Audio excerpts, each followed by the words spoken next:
अब बस में नहीं मेरा मन, मैं क्या करूं। अरे भाई भाई, ज्यादा टेंशन लेने की जरूरत नहीं है, ये उदित जी का कांड है, मुझे कुछ नहीं करना। हालांकि उन्होंने पहले ही बोल दिया था अब मेरा मन बस में नहीं है, बच जाओ, लेकिन लोग बचे नहीं, उल्टा आके उन पे टूट पड़े। तो जी हाँ, आज के वीडियो में बात होने वाली है हमारे यूडीडी नारायण उदित नारायण जी के बारे में कि कांड में बहुत लोग बोल रहे कि एआई जनरेटेड है। जी नहीं, बिल्कुल नहीं, पूरी कहानी जानेंगे, मजे के साथ जानेंगे, तो वीडियो को बिल्कुल भी स्किप मत करिएगा। और अब उनका रिएक्शन भी बहुत कुछ आ रहा, ओह माय गॉड, क्या क्या रिएक्शन आ रहा, सब कुछ जानेंगे। चलिए वीडियो स्टार्ट करते हैं। तो जी हाँ, it's me Purnima and welcome back to my channel Purnima कैसे ब्लॉग। और आप सब कैसे, आई होप आप सब बहुत अच्छे से होंगे, स्वस्थ रहिए, मस्त रहिए, जबरदस्त रहिए, व्यस्त रहिए, अपना और अपनों का ख्याल रखिए। और व्यस्त रहेंगे तो आपका दिमाग सुकून में रहेगा, और सुकून में रहेगा तो परिवार भी सुकून में रहेगा। तो चलिए वीडियो को स्टार्ट करते हैं। उदित जी अब ये बहुत नया नया कुछ भी नहीं किए कि अभी हो गया भाई ये वो, नहीं भाई, 69 ईयर्स यानी 69 साल के नौजवान कह सकते हैं। अरे नहीं भाई, दादाजी होते हैं इतने साल के नाती पोता वाले। और 69 साल के दादाजी ने एक यंग लड़की को कर लिया है लिप किस, जो कि साफ दिख रहा कि इनकी और उसकी एज में कितना डिफरेंस है। और बहुत लोग बोल रहे क्या उसने कंसेंट लिया था, और रियली आपको दिख रहा है कि इनको कोई प्रॉब्लम थी? ये तो चाहते थे ऐसा हो, और ये बहुत पुराने टाइम से ऐसा करते आए हैं। नहीं विश्वास है? वेट, अभी दिखाती हूँ।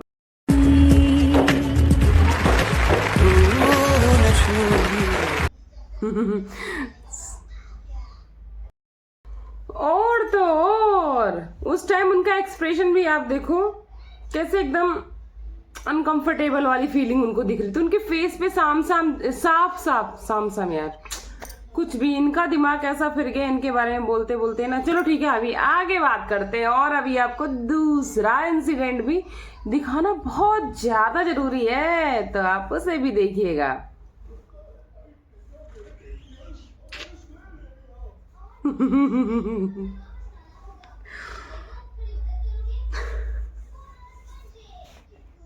मतलब ये तो पूरा भागने की तैयारी में है भाई।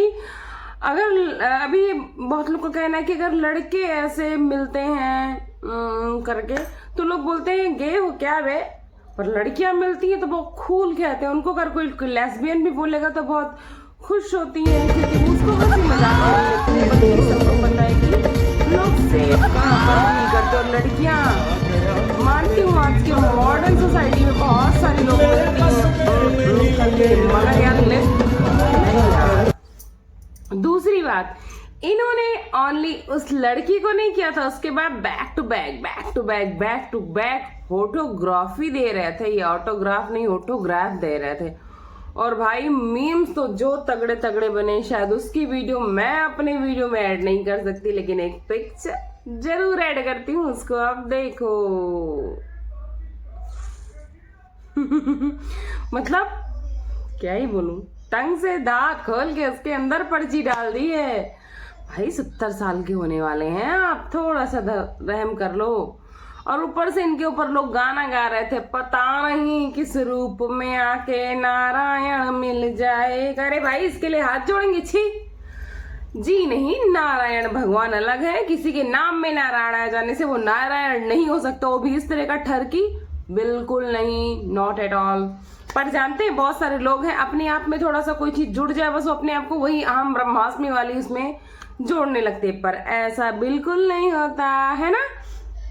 अब बात करते हैं इनके पुराने ठरकपन के बारे में, क्योंकि बहुत सारे लोगों को लग रहा है इतने रिस्पेक्टिव पर्सन थे। अरे नहीं, 40-50 साल लग गए थे इनको अपना कैरियर बनाने में, और उसके बीच में इनके इतने सारे टंटे बवाल ठरकपन के उदाहरण आते रहे, फिर भी लोगों ने इनको रिस्पेक्ट दिया, प्यार दिया, क्योंकि इनकी आवाज में ना वाकई ऐसे, देखो इनका ठरकपन एक साइड रखते, इनकी आवाज में आज भी वो फ्रेशनेस है जो एक टीनेजर्स की आवाज में होती है। और इस वजह से इनको लगता है हम अभी तो मैं जवान हूँ, अभी तो मैं जवान हूँ।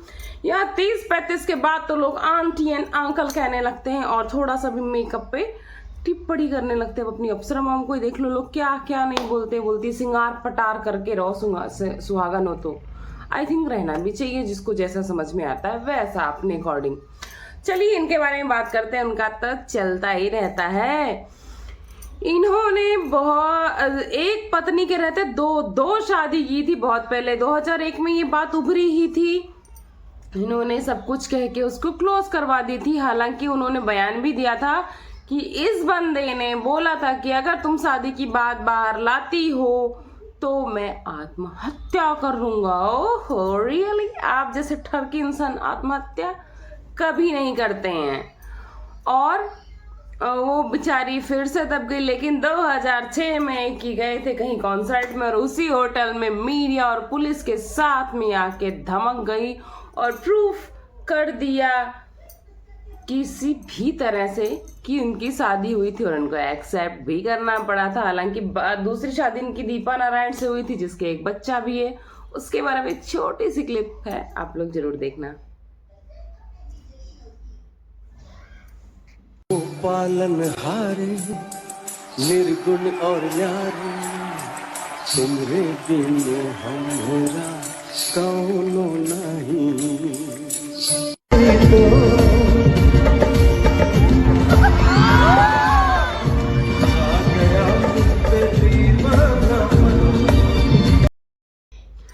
तो ये भाई, अरे नहीं यार भाई साहब नहीं, ये दादाजी रहे हैं शुरू से ही बहुत ज्यादा ठरकी टाइप।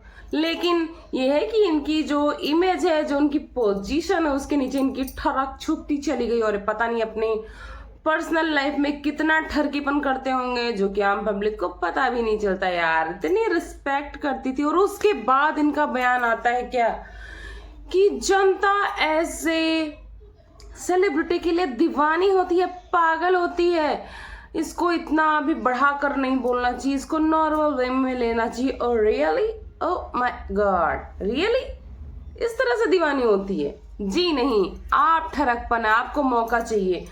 ये इनका पब्लिसिटी स्टंट था विथ ठरकपन की हवस पूरी करने के साथ साथ, मतलब आप समझो इनकी हवस भी पूरी हो रही, ठरकपन भी इनका कहीं ना कहीं झलक गया और इनका पब्लिसिटी स्टंट न 70 साल में फिर से फेमस हो गए दादाजी। हाँ फिर से, ओहो इनकी टाइम पे सब सारी ये ठरकपन होती रहती है। पर लोग रियलिटी शो में जैसे अलका याग्निक हो गई, श्रेया घोषाल हो गई, उनके साथ लोगों ने थोड़ा सा ये कैजुअली ले लिया था कि ओ चलो जाने दो, ये हंसी मजाक होगा। पर ये हंसी मजाक वहां भी नहीं था, ये वहां भी इनका ठरकपन उबल उबल के बाहर आ रहा था, पर लोगों ने संभाल लिया था।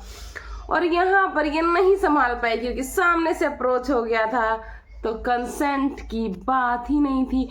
क्योंकि जो वो एयर हॉस्टेस थी उसकी भी क्लिप देख लो थोड़ी सी, क्या दिख रहा, उसने अपने आप को साफ साफ बचा के उसने भी ऐसे पिक्चर्स ली, लेकिन जैसे इन्होंने कोशिश की उसने अपने फेस को टर्न कर लिया, उसने इसको यहाँ छूने भी नहीं दिया। क्योंकि बहुत सारे लोगों के लिए ना अपनी मान मर्यादा और अपनी लिमिटेशंस और अपने रूल होते हैं, ना कि पब्लिसिटी और अपनी वैल्यू या फिर अपने आप को फेमस करना होता। पर इन ठरकियों के लिए ना तो कोई रूल होता है, ना तो कोई रेगुलेशन होता है, ना तो कोई वैल्यू, ना तो कोई एथिक्स। इनके लिए केवल पैसा, पावर, नेम, फेम, कीमत चाहे जो भी हो। और ऊपर से इनको इमरान हाशमी को टक्कर तो देनी थी, क्योंकि बॉलीवुड में अभी तक किसी ने इमरान हाशमी को टक्कर नहीं दी थी और इन्होंने अपने आप को जवान समझा है। क्योंकि इनको बहुत सारे लोगों ने बोल दिया ना कि आपकी आवाज में वही टीनेजर्स वाली फीलिंग है अभी भी। इनको कई रियलिटी शो वाले में भी बोला गया, जिसमें एक जो हमारी गायिका है बेनर्जी, मैं नाम नहीं ले सकती हूँ भाई सबका, वो बोले कि आप हमारा साथ देंगे, तो बोलते हैं मैं इस उम्र में दे पाऊंगा हो। तब क्या बोला था हिमेश रेशमिया में, क्यों नहीं, why not, you are so young, आप जरूर दे सकते हैं। उसके बाद तो इनको लगता है ऐसे फूल के फुलौरी हो गए। अरे हो गए थे यार। और गाने के बाद इनको हर इंसान, उसके तो उसकी माँ बैठी थी, उसके बाद काफ़ी चीज़ें होती हैं शो पे, इनको पता है। पर इन्होंने जहाँ भी मौका मिला नहीं वहाँ चौका मारना स्टार्ट कर दिया। अरे यार शर्म कर लो, 70 साल कुछ होता है, लेकिन अब 70 में लोगों ने कहा नहीं 69। अरे यार 70 लग गया है, मतलब कभी भी कंप्लीट हो सकता है आजकल, इस महीने उस महीने। बर्थडे तो मुझे इसका नहीं पता यार। वाकई मैं भी रिस्पेक्ट करती थी, पर इस इंसिडेंट के बाद नो, नेवर। क्यों करेंगे भाई? हमारे देश में कुछ ना कुछ तो अच्छा है, सिंगिंग है, नृत्य है, जो हमारी चीजों को प्रेजेंट करता है, और उस तरह की चीजों को ये लोग बदनाम करते। जैसे उधर मिक्का ने किधर, ये उधर शिल्पा शेट्टी चली गई थी, क्या बिग ब्रदर क्या था उधर में, उन्होंने किस, तुम लोग को और कोई चीजें नहीं मिलती है अपने आप को फेमस करने के लिए? बस एक इतना टैलेंट दिया है भगवान ने, इतनी फेस वैल्यू है आपके पास, कम से कम थोड़ा इतू सा शर्म कर लेते। एक नहीं भाई साहब, कितने लोगों को लपेट दिया इसने। अब कुछ लोग बोल रहे हैं दादाजी को मार पड़ेगी। फिलहाल दीपा नारायण को कोई बयान नहीं है, भले ही घर में जूता चप्पल चल गए हो तो उसका पता नहीं है। फिलहाल दीपा नारायण का तब भी कोई बयान नहीं आया था जब 2006 में इनके ऊपर दूसरी शादी का आरोप लगा था। मतलब उसने अपने आप को प्रूफ कर दिया था कि हाँ मैं इनकी पहली पत्नी हूँ। फिलहाल इन्होंने पैसा वैसा देके उसको सेटल तो कर दिया, लेकिन इनकी दूसरी पत्नी की जो चीजें होती हैं ना वो घर के अंदर रह जाती हैं, क्योंकि ये आदमी है ठरकी, और जो ठरकी हवसी होते हैं ना वो किसी भी लेवल तक जा सकते हैं, तो कहीं ना कहीं उनके अंदर भी तो डर तो होगा ही। और दूसरी यार, बड़ा सुनने में आ रहा था कि हम जेंडर होते हैं 70-72 टाइप के। मैं भी बहुत स्ट्रेंज थी यार कि हमें पढ़ाने वाला टीचर गलत थे या फिर हमने पढ़ाई गलत था। हमने तो एक ही पढ़ा था, मैस्कुलिन, फेमिनिन और नेक्स्ट वाला, और हिंदी में भी 3 ही पढ़ा था। कौन सा? स्त्रीलिंग, पुल्लिंग और तीसरा वाला। तो भाई ये कौन सा आ गया? अब पता चला वाकई में जेंडर बहुत सारे होते हैं, ठरकी, हवसी, ठरकुल्ला और क्या क्या आजकल चल रहा है उस टाइप के, उनमें से ये भी एक है। इन लोग को ना नहीं कह सकते, लोग पुरुष के नाम पे बहुत कुछ कर जाते हैं। असली पुरुष वो होता है जिसके अंदर अपनी ईमानदारी, अपना रूल और अपना एक एथिक्स होता है कि हमें ऐसे ही चलना है। ऐसे लोग छी, ये तो वही ठरकी वाली जेंडर में आते हैं। तो चलिए, ये थी इनकी छीछा लेदर वाली वीडियो। और आपको क्या लगता है? AI जनरेटेड था, जो कि बिल्कुल खारिज हो चुका है। और आप लोग इस स्टंट के बाद इनकी कितनी इज्जत करते हैं आप लोग जरूर बताइएगा। फिलहाल इनकी आवाज तो वाकई में एवरग्रीन है और इनके गाने हमेशा सुने जाएंगे, क्योंकि जो चीज अच्छी होती है उसकी वैल्यू करनी चाहिए। और कुछ लोग बोल रहे हैं सिचुएशन समय बुरा होता है तो इंसान के साथ हो जाता है। अरे नहीं है भाई, और फेमस हो गए दादाजी, काहे घबरा रहे हो इनके चाहे तो चलिए इस वीडियो को यहीं पे एंड करती हूँ। मिलती हूँ नेक्स्ट तड़के वाली वीडियो के साथ, नेक्स्ट वीडियो में नेक्स्ट टॉपिक के साथ। थोड़ा रॉन्ग हो जाता है। Thanks for watching. पूर्णिमा के व्लॉग। Bye bye.